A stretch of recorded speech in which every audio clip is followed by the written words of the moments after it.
তার স্ত্রীকে, তার মেয়েকে, তার ছেলেকে, তার মেয়েকে, তার স্ত্রীকে, তার মাকে ইউটিউবে লাইভে উলঙ্গ নগণ্য অবস্থায় দেখিয়ে আপনার টাকা উপার্জন করছে। সে কি কোনোদিন চিন্তা করে যে টাকাটা তো উপার্জন করছে, আমার স্ত্রীকে আমি লাইভে আসি, আমার স্ত্রীকে আমি, আমার মেয়েকে আমি লাইভে নিয়ে আসি, এই টাকা দিয়ে আমি এই ফেসবুক থেকে, ইউটিউব থেকে আমি টাকা উপার্জন করি, এটা কি হালাল না হারাম? সে চিন্তা করে? আপনি কি চিন্তা করেন? দুধ খাবে, চিন্তা করবে না। সে বিড়ি সিগারেট বিক্রি করে সেই টাকা দিয়ে ভাত খাবে, সেই টাকা দিয়ে পোশাক পরিধান করবে, সে কখনো চিন্তা করবে না।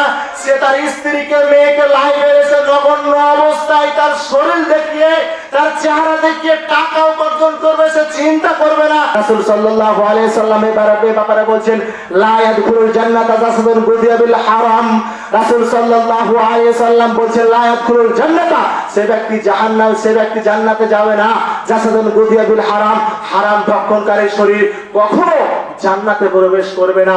অন্য হাদিসে রাসূল সাল্লাল্লাহু আলাইহি সাল্লাম বলছেন, জাবের রাদিয়াল্লাহু থেকে বর্ণিত, তিনি বলেন, লা ইয়াদখুলুল জান্নাতা কুল্লু লাহবিন ওয়া কুল্লু নাবাতা মিন সুহতিন কানাতিন নারু উলাবি। রাসূল সাল্লাল্লাহু আলাইহি সাল্লাম বলছেন, সেই ব্যক্তি জান্নাতে যাবে না যার দেহ, যার শরীর হারাম উপার্জনে গঠিত। ওয়া কুল্লু লাহবিন নাবাতা মিন সুহতিন কানাতিন নারু উলাবি, সেই দেহের জন্য, সেই শরীরের জন্য জাহান্নামই যথেষ্ট। আপনার যেটা ভুঁটি আপনি বৃদ্ধি করছেন, আপনার ভুঁটিতে যদি এখন আপনার প্যান্টের উপর বেল দিয়ে আপনি ইন করে, তাহলে আপনার কি হয়? আপনার ভুঁটি এই পরিমাণ বৃদ্ধি হয়, বেড়ে থাকে। তো আপনি যে শরীরকে আপনি হারাম উপার্জনে আপনি গঠিত করলেন, হারাম উপার্জনে আপনি হারাম উপার্জনে বাড়ালেন, তা আপনি মনে করছেন তাহাজ্জুদ পড়ে আপনি জান্নাতে যাবেন? কখনোই নয়। রাসূল সাল্লাল্লাহু আলাইহি সাল্লাম সেই দেহ জান্নাতে যাবে না, সেই দেহের জন্য জাহান্নামই যথেষ্ট। কোন দেহ? যেই দেহ হারাম উপার্জনে গঠিত, হারাম মালে গঠিত। আপনি কি কি হারাম উপার্জন করেন দেখবেন। রাসূল সাল্লাল্লাহু আলাইহি সাল্লাম বলেছে, ইয়াতি আলাল মারুই জামানুন, মানুষের সামনে এমন একটা যুগ চলে আসবে, মানুষের সামনে এমন একটা সময় চলে আসবে, ইয়াতি আলাল মারুই জামানুন লা ইবালি আকাদা মিনাল হালালি আম মিনাল হারাম। মানুষ বিবেচনা করবে না, মানুষ পরোয়া করবে না, মানুষ চিন্তা করবে না যে মানুষ সে কিভাবে কি আমি উপার্জন করছি, টাকা উপার্জন করছি। সে যদি চিন্তা করত তাহলে কি সে সুদ খেতে পারত? সে যদি চিন্তা করত তাহলে কি সে বিড়ি সিগারেট বিক্রি করে সে উপার্জন টাকা দিয়ে চাউল কিনে ভাত খেতে পারত? সে যদি চিন্তা করত, আপনি তো কখনো চিন্তা করেন না, আপনি যে সুদ তুলছেন, কিস্তি তুলছেন, কোনোদিন কি আপনি ভাবেন এটা তো সুদ তুলছি, কিস্তি তুলছি, এটা কি হালাল কি হারাম? আপনি চিন্তা করেন? কখনো চিন্তা করেন না। আপনার দোকানে ধরেন সিগারেট, বিড়ি, জর্দা সব আছে, সেই উপার্জন করে আপনি চাউল কিনে ভাত খাচ্ছেন, সেই উপার্জন থেকে আপনি তরকারি কিনছেন, দিয়ে আপনি ভাত খাচ্ছেন, সেই টাকা দিয়ে আপনি শরীরে জামা পরিধান করছেন। তাহলে কি আপনি চিন্তা করেন যে আমার ইবাদত কবুল হচ্ছে কি হয় না রে? চিন্তা করেন?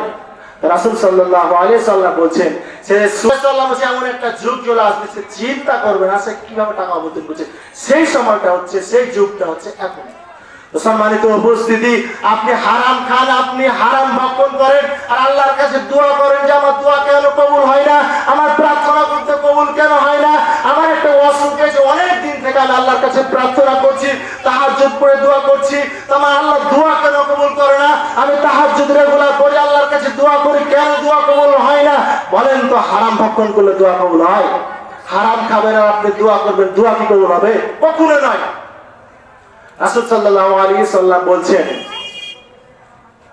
রাসূল সাল্লাল্লাহু আলাইহি সাল্লাম বলছেন যে এক ব্যক্তি সফর চলছে, সফর করছে, এক ব্যক্তি সফরে যাচ্ছে, সফরে যেতে যেতে যেতে যেতে যেতে যেতে আপনার হেঁটে সফর করছে, কি আপনার আতি সফর করছে, আপনার গায়ে ঘোড়াতে বা উঠে সফর করার কারণে অনেক দূর সফর, সুন্নাহ দেখা রাজুল আইউতিলিস সাফার, সে ব্যক্তি হেঁটে হেঁটে ধরেন সফর করছে, তো হেঁটে যাওয়ার কারণে বা উঠে যাওয়ার কারণে আপনার সফর করতে করতে করতে তার চুলগুলো এলোমেলো হয়ে গেছে, আশা একবার তার চুলগুলো এলোমেলো হয়ে গেছে এবং তার শরীরে ধুলা মলিন হয়ে গেছে।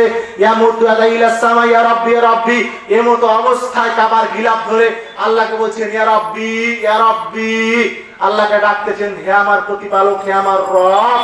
আমাকে এই দাও সেই দাও, আমার স্ত্রী অসুস্থ, আমার অসুস্থ, আমাকে সাহায্য করো, সহযোগিতা করো। আল্লাহকে বলছে আপনার কাবার গিলাফ ধরে ডাকতেছে।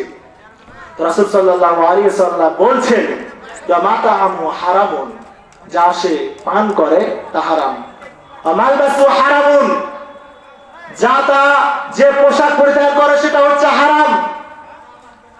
মাশরাবু হারামুন, যে পানিটা পান করে সেটা হারাম। অকুদিয়া বিল হারাম, যেই পথে সে উপার্জন করে, যে রাস্তায় সে উপার্জন করে সে রাস্তাটা হারাম, সে রোজগারটা হারাম।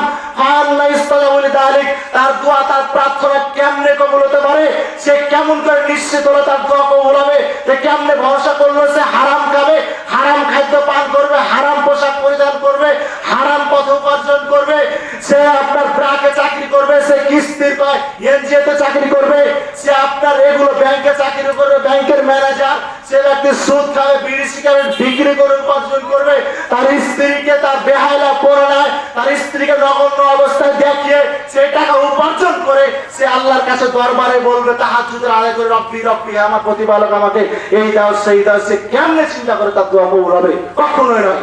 অথচ রাসূল সাল্লাল্লাহু আলাইহি ওয়াসাল্লাম বলেন তিন শ্রেণীর মানুষের দোয়া কবুল হয়, এতে কোনো সন্দেহ নাই। এক, মুসাফির।